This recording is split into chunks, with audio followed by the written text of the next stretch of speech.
வணக்கம். சுப்ரீம் செய்திகளுக்காக சி தரணி. புதுச்சேரியில் 14 ஆண்டுகளாக நடத்தப்படாத உள்ளாட்சி தேர்தலை நடத்தும் வரை தேர்தல்கள் புறக்கணிக்கப்படும். புதுச்சேரி மாநில மக்கள் முன்னேற்ற கழகம் அறிவிப்பு. மக்களவையில் கொண்டுவரப்பட்ட திருநர்கள் உரிமை பாதுகாப்பு சட்டத்தை உடனடியாக திரும்ப பெற வேண்டி வலியுறுத்தல். திருநங்கைகள் கூட்டமைப்பு சார்பில் கண்டன ஆர்ப்பாட்டம். புதுச்சேரி காங்கிரஸ் கட்சி அலுவலகத்தில் முன்னாள் முதல்வர் நாராயணசாமி ஆதரவாளர்கள் போராட்டம். கட்சி அலுவலகத்தை உடைக்கும் முயற்சியால் பதற்றம். புதுச்சேரியில் உறுதி செய்யப்பட்ட காங்கிரஸ் திமுக தொகுதி பங்கீடு. இனி விரிவான செய்திகள்.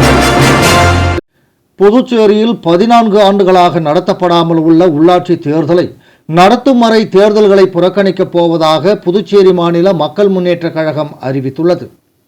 இது தொடர்பாக செய்தியாளர்களை சந்தித்த புதுச்சேரி மாநில மக்கள் முன்னேற்ற கழக தலைவர் பேராசிரியர் ராமதாஸ், புதுச்சேரியில் அடித்தட்டு ஜனநாயகம் முற்றிலும் சிதைக்கப்பட்டுள்ளது.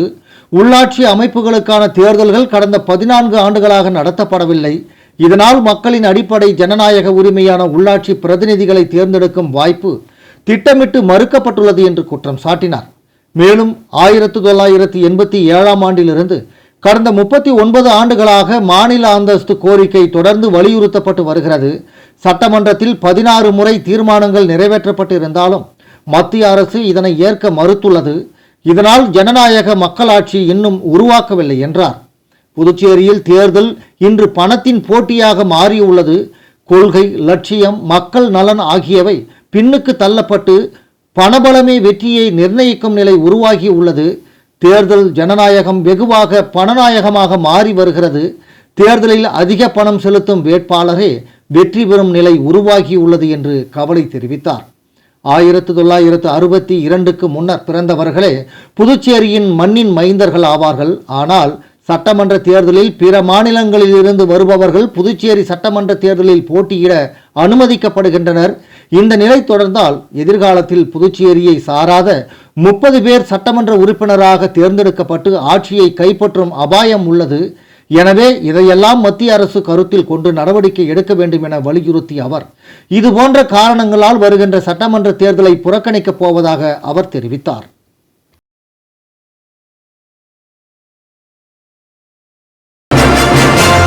இந்திய அரசியலமைப்பு சட்டத்திற்கு எதிராக மக்களவையில் கொண்டு வரப்பட்ட திருநர்கள் உரிமை பாதுகாப்பு சட்டத்தை உடனடியாக திரும்பப் பெற வேண்டும் என திருநங்கைகள் கூட்டமைப்பு சார்பில் கண்டன ஆர்ப்பாட்டம் நடைபெற்றது.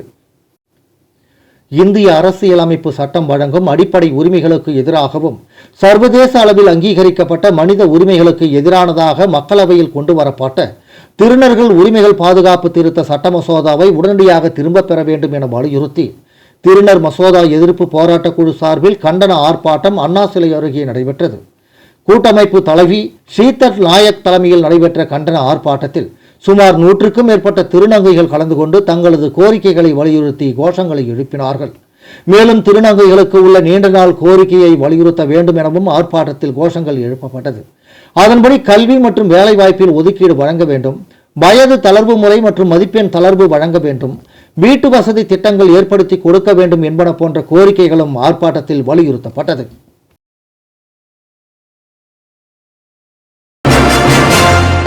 புதுச்சேரியில் காங்கிரஸ் அலுவலகத்தில் முன்னாள் முதல்வர் நாராயணசாமியின் ஆதரவாளர்கள் போராட்டம் நடத்தி கட்சி அலுவலகத்தை உடைக்கும் முயற்சியில் ஈடுபட்டதால் அப்பகுதி முழுவதும் பதற்றமான நிலை ஏற்பட்டுள்ளது. புதுச்சேரி சட்டமன்ற தேர்தலை முன்னிட்டு நெல்லித்தோப்பு தொகுதியில் காங்கிரஸ் சார்பில் போட்டியிட முன்னாள் முதலமைச்சர் நாராயணசாமி அவர்களுக்கு வாய்ப்பு வழங்கப்படாதது கட்சியினரிடையே பரபரப்பை ஏற்படுத்தியுள்ளது. வேட்புமனு தாக்கல் இறுதி நாளிலும் அவருக்கு சீட்டு வழங்கப்படாது என தெரிவித்தது காங்கிரஸ். இதனைத் தொடர்ந்து நாராயணசாமியின் ஆதரவாளர்கள் மாநில காங்கிரஸ் தலைவர் வைத்திலிங்கம் எம்பி வீட்டை முற்றுகையிட்டனர். அப்போது போலீசாருக்கும் ஆதரவாளர்களுக்கும் இடையே தள்ளுமுள்ளு ஏற்பட்டது. நெல்லித்தோப்பு தொகுதியில் நாராயணசாமிக்கு பதிலாக இளைஞர் காங்கிரஸ் தலைவர் ஆனந்தபாபு வேட்புமனு தாக்கல் செய்துள்ளார். இந்த நிலையில் இன்று 100க்கும் மேற்பட்ட நாராயணசாமியின் ஆதரவாளர்கள் காங்கிரஸ் கட்சி அலுவலகத்தில் கூடி ஆலோசனை நடத்தி வருகின்றனர். வயதை காரணம் காட்டி நாராயணசாமிக்கு வாய்ப்பு வழங்காத நிலையில் அதே காரணத்தால் மாநில தலைவர் பதவியிலிருந்தும் வைத்திலிங்கத்தை நீக்க வேண்டும் என்ற கோரிக்கையும் எழுந்துள்ளது. மேலும் சிலர் கட்சி அலுவலகத்தில் பொருட்களை சேதப்படுத்தியதாக கூறப்படுகிறது. இதனால் அந்த பகுதியில் பதற்றமான சூழல் நிலவுகிறது. மேலும் வாயில் முன்பு ஆர்ப்பாட்டம், கோஷங்கள் எழுப்பி கண்டனத்தையும் தெரிவித்து வருகின்றனர். புதுச்சேரி சட்டப்பேரவை தேர்தலை முன்னிட்டு காங்கிரஸ் திமுக கூட்டணியில் தொகுதி பங்கீடு உறுதி செய்யப்பட்டுள்ளது. காங்கிரஸ் 16 தொகுதிகளிலும் திமுக 14 தொகுதிகளிலும் போட்டியிடும் நிலையில் திமுக ஒதுக்கீட்டில் கூட்டணி கட்சிகளுக்கும் இடம் வழங்கப்படும் என ஜெகத்ரட்சகன் எம்பி தெரிவித்துள்ளார். புதுச்சேரி சட்டப்பேரவை தேர்தலை முன்னிட்டு காங்கிரஸ் திமுக கூட்டணியில் தொகுதி பங்கீடு குறித்து உடன்பாடு எட்டப்பட்டுள்ளது. இதன்படி காங்கிரஸ் கட்சி 16 தொகுதிகளிலும் திமுக 14 தொகுதிகளிலும் போட்டியிடும் என அறிவிக்கப்பட்டுள்ளது. புதுச்சேரியில் இந்தியா கூட்டணி சார்பில் காங்கிரஸ், திமுக, இந்திய கம்யூனிஸ்ட், மார்க்சிஸ்ட் கம்யூனிஸ்ட், விடுதலை சிறுத்தைகள் ஆகிய கட்சிகள் இணைந்து தேர்தலை சந்திக்கின்றன. இந்த கூட்டணி பல ஆண்டுகளாக தொடர்ந்து இருந்து வருகிறது. தொகுதி பங்கீடு குறித்து நடைபெற்ற பேச்சுவார்த்தைகள் நல்ல முறையில் நிறைவடைந்ததாகவும் ஒத்துழைப்புடன் போட்டியிடும் சூழல் உருவாகியுள்ளதாகவும் கூறப்படுகிறது. திமுகவிற்கு ஒதுக்கப்பட்ட 14 தொகுதிகளில் கூட்டணி கட்சிகளுக்கு இடங்கள் வழங்கப்படும் என திமுக சார்பில் தெரிவிக்கப்பட்டுள்ளது. இதுகுறித்து திமுக பொறுப்பாளர் எம்பி ஜெகத்ரட்சகன், காங்கிரஸ் கட்சி தலைவர் வைத்திலிங்கம் உள்ளிட்டவர்களுடன் நடந்த ஆலோசனையின் அடிப்படையில் தொகுதி பங்கீடு இறுதி செய்யப்பட்டது. திமுக ஒதுக்கப்பட்ட தொகுதிகளில் விசிக, கம்யூனிஸ்ட் கட்சிகளுக்கும் இடம் வழங்கப்படும் என்று தெரிவித்தார். மேலும் தொகுதி பங்கீடு முடிவடைந்த நிலையில் விரைவில் வேட்பாளர் பட்டியல் வெளியாகும் என எதிர்பார்க்கப்படுகிறது. புதுச்சேரி அரசியல் களம் தேர்தலை முன்னிட்டு சூடு பிடித்துள்ளது. புதுச்சேரி காமராஜ் நகர் பகுதியில் மனிதநேயத்தை முன்னிறுத்தும் வகையில் லட்சிய ஜனநாயக கட்சியின் தலைவர் ஜோஸ் சார்லஸ் மார்டின் பிரச்சாரம் மேற்கொண்டு வருகிறார். புதுச்சேரி காமராஜர் நகர் பகுதியில் மனிதநேயத்தை முன்னிறுத்தும் வகையில் லட்சிய ஜனநாயக கட்சியின் தலைவர் ஜோஸ் சார்லஸ் மார்டின் பிரச்சாரம் மேற்கொண்டு வருகிறார். கடும் வெயிலில் கூட தன்னலமின்றி தூய்மை பணியில் ஈடுபட்டிருந்த பெண்மணியை நேரில் சந்தித்து அவரின் உழைப்பை பாராட்டி சிறப்பித்தார். வெயிலின் தாக்கத்தை குறைக்கும் விதமாக அவருக்கு லட்சிய ஜனநாயக கட்சியின் சின்னமான தர்பூசணி வழங்கி அன்பும் மரியாதையும் கலந்த வாழ்த்துக்களை தெரிவித்துக் கொண்டார். Puducherry autism welfare society, Pondicherry dyslexia association மற்றும் பிரிட்ஜஸ் லேர்னிங் வித்யாலயா மேல்நிலைப் பள்ளியின் ஆண்டு விழா மற்றும் பரிசளிப்பு விழா சிறப்பாக நடைபெற்றது. Puducherry autism welfare society, Pondicherry dyslexia association மற்றும் பிரிட்ஜஸ் லேர்னிங் வித்யாலயா மேல்நிலைப் பள்ளியின் ஆண்டு விழா மற்றும் பரிசளிப்பு விழா சிறப்பாக நடைபெற்றது. மாணவர்களின் கல்வி முன்னேற்றம் மற்றும் தினசரி திறன் வளர்ச்சியை பாராட்டும் வகையில் அனைத்து குழந்தைகளுக்கும் பரிசுகள் மற்றும் விருதுகள் வழங்கப்பட்டன. நிகழ்ச்சிக்கு தலைமை விருந்தினராக எழுத்தாளர் அரிமதி இளம்பரிதி அவர்கள் கலந்து கொண்டு சிறப்புரையாற்றினார். இந்த நிகழ்ச்சியின் முக்கிய அம்சமாக பாரம்பரிய விளையாட்டுகள் இடம்பெற்றன. இதில் பெற்றோர்களும் குழந்தைகளும் இணைந்து பம்பரம், கோலி, பரமபதம், கில்லி, சோழி போன்ற விளையாட்டுகளில் கலந்து கொண்டு மகிழ்ந்தனர். மாணவர்கள் மேடையில் வாசிப்பு, எழுத்து, கதை சொல்லல், குழு மற்றும் தனிநபர் நிகழ்ச்சிகள் மூலம் தன்னம்பிக்கையை நேரடியாக வெளிப்படுத்தினர். பிரிட்ஜஸ் பள்ளியின் தாளாளர் முனைவர் புவனா வாசுதேவன் அவர்கள் உரையாற்றும் போது, பெற்றோர்கள் எப்பொழுதும் குழந்தைகளுக்கு நேர்மறை எண்ணங்களை வழங்க வேண்டும் என்றும் தினமும் காலை மற்றும் இரவு குழந்தைகளிடம் ஊக்க வார்த்தைகளை பகிர வேண்டும் என்றும் வலியுறுத்தினார். தலைமை விருந்தினர் அவர்கள் குழந்தையை அவர்கள் இருப்பது போலவே ஏற்றுக்கொண்டு அடுத்த கட்ட முன்னேற்றத்தை நோக்கி செல்ல வேண்டும் என்று அறிவுரை வழங்கினார். இந்த நிகழ்ச்சி பெற்றோர்களுக்கு விழிப்புணர்வை ஏற்படுத்தி குழந்தைகளின் முன்னேற்றத்தை நேரடியாக உணர வைத்தது. பெற்றோர்கள் தங்கள் குழந்தைகளின் மாற்றத்தையும் வளர்ச்சியையும் மகிழ்ச்சியுடன் பகிர்ந்து கொண்டனர். தேசிய கீதத்துடன் இந்த நிகழ்ச்சி நிறைவு பெற்றது. விளம்பர இடைவேளைக்கு பிறகு செய்திகள் தொடரும்.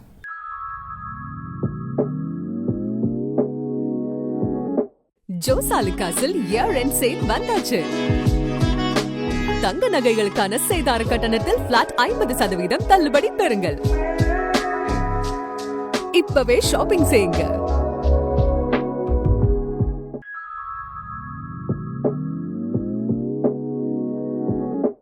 ஜோஸ் ஆலுகாஸில் இயர் எண்ட் சேல் வந்தாச்சு. தங்க நகைகளுக்கான சேதார கட்டணத்தில் பிளாட் 50% தள்ளுபடி பெறுங்கள். இப்பவே ஷாப்பிங் செய்யுங்க. செய்திகள் தொடர்கின்றன. புதுச்சேரி சட்டமன்ற தேர்தல் தேதி அறிவிக்கப்பட்டு பல்வேறு பணிகள் நடைபெற்று வரும் நிலையில் ஆட்சியரும் மாவட்ட தேர்தல் அதிகாரியுமான குலோத்துங்கன் புதுச்சேரியில் இயங்கி வரும் ஒருங்கிணைந்த கட்டளை மற்றும் கட்டுப்பாட்டு மையத்தினை ஆய்வு மேற்கொண்டார். புதுச்சேரி சட்டமன்ற தேர்தல் தேதி அறிவிக்கப்பட்டு பல்வேறு பணிகள் நடைபெற்று வரும் நிலையில் ஆட்சியரும் மாவட்ட தேர்தல் அதிகாரியுமான குலோத்துங்கன் புதுச்சேரியில் இயங்கி வரும் ஒருங்கிணைந்த கட்டளை மற்றும் கட்டுப்பாட்டு மையத்தினை இன்று ஆய்வு மேற்கொண்டார். மேலும் 1950 சி விஜில், பறக்கும் படை, ஓட்டர்ஸ் ஹெல்ப்லைன் போன்ற செயலிகள் மூலம் இங்கு பெறப்படும் புகார்கள் குறித்தும் அதனை கையாளும் விதங்கள் குறித்தும் கேட்டறிந்த மாவட்ட தேர்தல் அதிகாரி இதுவரை எத்தனை புகார்கள் பெறப்பட்டன என்று எடுக்கப்பட்ட நடவடிக்கைகள் குறித்தும் விரிவாக விவாதித்தார். மேலும் எல்லைப் பகுதி சோதனை சாவடிகளில் அமைந்துள்ள சிசிடிவி கேமராக்களில் கண்காணிப்பு மற்றும் செயல்பாடுகளையும் பார்வையிட்ட ஆட்சியர் எல்லைப் பகுதிகளில் தீவிர கண்காணிப்பில் பணியாற்றும்படியும் மக்கள் அதிகம் கூடும் இடங்களிலும் சிசிடிவி கேமராக்கள் பொருத்தப்பட்டு கவனமுடன் கண்காணிக்க வேண்டும் எனவும் தேர்தல் ஆணையத்தின் சட்ட திட்டங்களுக்கு உட்பட்டு தங்கள் பணிகளை தொடர வேண்டும் எனவும் அறிவுறுத்தினார். புதுச்சேரி சட்டமன்ற தேர்தலுக்கான வேட்பாளர் பட்டியலை திமுக வெளியிட்டுள்ளது. புதுச்சேரி சட்டமன்ற தேர்தலில் காங்கிரஸ் திமுக கூட்டணியில் திமுக 14 தொகுதிகளில் போட்டியிடுகிறது. அதில் ஒரு தொகுதியை கூட்டணி கட்சிக்கு அறிவித்துள்ளது. அதன்படி வில்லியனூர் தொகுதியில் சிவா, மங்களம் தொகுதியில் SS ரங்கன், திருபுவனை தொகுதியில் அங்காளன், பாகூர் தொகுதியில் RR செந்தில்குமார், முதலியார்பேட்டை தொகுதி சம்பத், உப்பளம் அனிபால் கென்னடி, உருளையன்பேட்டை S கோபால், நெல்லித்தோப்பு கார்த்திகேயன், ராஜ்பவன் விக்னேஷ் கண்ணன், காலாப்பட்டு செந்தில் என்கிற ரமேஷ், கதிர்காமம் வடிவேலு, காரைக்கால் தெற்கு AMH நாஜிம், நிரவி, TR பட்டினம் நாக தியாகராஜன். கூட்டணி கட்சியான விடுதலை சிறுத்தைகள் கட்சி உழவர்கரை தொகுதி ஒதுக்கப்பட்டுள்ளது. பாரத பிரதமர் நரேந்திர மோடி ஏப்ரல் 3ஆம் தேதி புதுச்சேரிக்கு வரவுள்ளதாக பாஜக மாநில தலைவர் ராமலிங்கம் தகவல் தெரிவித்துள்ளார். புதுச்சேரியில் பாஜக மற்றும் தேசிய ஜனநாயக கூட்டணி கட்சி வேட்பாளர்களை ஆதரித்து பிரச்சாரம் செய்வதற்காக பிரதமர் மோடி வரும் ஏப்ரல் 3ஆம் தேதி புதுச்சேரி வரவுள்ளதாகவும் அப்போது அவர் ரோடு ஷோவில் பங்கேற்க உள்ளதாகவும் புதுச்சேரி மாநில பாஜக தலைவர் ராமலிங்கம் தகவல் தெரிவித்துள்ளார். 3 கன்ஃபார்ம் ஆயிடுச்சு. 3ஆம் தேதி கன்ஃபார்ம் ஆயிடுச்சு. சற்று முன் வந்த தகவல் 3ஆம் தேதி கன்ஃபார்ம் ஆயிடுச்சு. நம்ம புதுச்சேரி பாரத பிரதமர் 3ஆம் தேதி வர்றாரு. ரேலியில கலந்து ரோட் ஷோ 3 ஆயிடுச்சு. 3 கன்ஃபார்ம் ஆயிடுச்சு. 3ஆம் தேதி கன்ஃபார்ம் ஆயிடுச்சு. சற்று முன் வந்த தகவல் 3ஆம் தேதி கன்ஃபார்ம் ஆயிடுச்சு. நம்ம புதுச்சேரி பாரத பிரதமர் 3ஆம் தேதி வர்றாரு. ரேலியில கலந்து ரோட் ஷோ. புதுச்சேரியில் நடைபெறவுள்ள சட்டமன்ற தேர்தலையொட்டி ஏப்ரல் 9ஆம் தேதி அரசு பொது விடுமுறை அறிவித்துள்ளது. புதுச்சேரி சட்டமன்ற தேர்தல் ஏப்ரல் 9ஆம் தேதி நடைபெறவுள்ளது. இதனையொட்டி அன்றைய தினம் அரசு மற்றும் தனியார் நிறுவனங்களுக்கும் கல்வி நிறுவனங்களுக்கும் அரசு பொது விடுமுறை அறிவித்துள்ளது. புதுச்சேரியில் தேமுதிக சார்பில் நெட்டப்பாக்கம் மற்றும் மண்ணாடிப்பட்டு தொகுதிகளில் வேட்பு மனுக்கள் தாக்கல் செய்யப்பட்டுள்ளன. கூட்டணியில் சீட்டு ஒதுக்காத நிலையிலும் இந்த நடவடிக்கை எடுக்கப்பட்டதால் இந்தியா கூட்டணியில் குழப்பம் அதிகரித்துள்ளது. புதுச்சேரி சட்டமன்ற தேர்தலை முன்னிட்டு இந்தியா கூட்டணியில் இடம்பெற்றுள்ள தேமுதிக சார்பில் 2 தொகுதிகளில் வேட்புமனுக்கள் தாக்கல் செய்யப்பட்டுள்ளன. நெட்டப்பாக்கம் தொகுதியில் தேமுதிக மாநில செயலாளர் வேலு மற்றும் மண்ணாடிப்பட்டு தொகுதியில் தமிழ்ச்செல்வி ஆகியோர் போட்டியிடுவதற்காக மனு தாக்கல் செய்துள்ளனர். இந்தியா கூட்டணியில் தேமுதிகவுக்கு அதிகாரப்பூர்வமாக தொகுதிகள் ஒதுக்கப்படாத நிலையில் இவ்வாறு வேட்புமனுக்கள் தாக்கல் செய்யப்பட்டிருப்பது அரசியல் வட்டாரத்தில் பரபரப்பை ஏற்படுத்தியுள்ளது. குறிப்பாக கூட்டணிக்குள் ஒருமித்த முடிவு எடுக்கப்படாத சூழலில் இந்த நடவடிக்கை எடுக்கப்பட்டதாக கூறப்படுகிறது.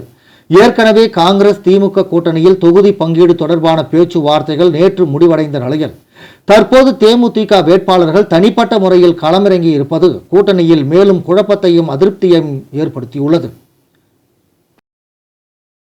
மீண்டும் முக்கிய செய்திகள். புதுச்சேரியில் 14 ஆண்டுகளாக நடத்தப்படாத உள்ளாட்சி தேர்தலை நடத்தும் வரை தேர்தல்கள் புறக்கணிக்கப்படும். புதுச்சேரி மாநில மக்கள் முன்னேற்ற கழகம் அறிவிப்பு. மக்களவையில் கொண்டுவரப்பட்ட திருநர்கள் உரிமை பாதுகாப்பு சட்டத்தை உடனடியாக திரும்ப பெற வேண்டி வலியுறுத்தல். திருநங்கைகள் கூட்டமைப்பு சார்பில் கண்டன ஆர்ப்பாட்டம். புதுச்சேரி காங்கிரஸ் கட்சி அலுவலகத்தில் முன்னாள் முதல்வர் நாராயணசாமி ஆதரவாளர்கள் போராட்டம். கட்சி அலுவலகத்தை உடைக்கும் முயற்சியால் பதற்றம். புதுச்சேரியில் உறுதி செய்யப்பட்ட காங்கிரஸ் திமுக தொகுதி பங்கீடு. இத்துடன் இந்த செய்தி அறிக்கை நிறைவடைந்தன. வணக்கம்.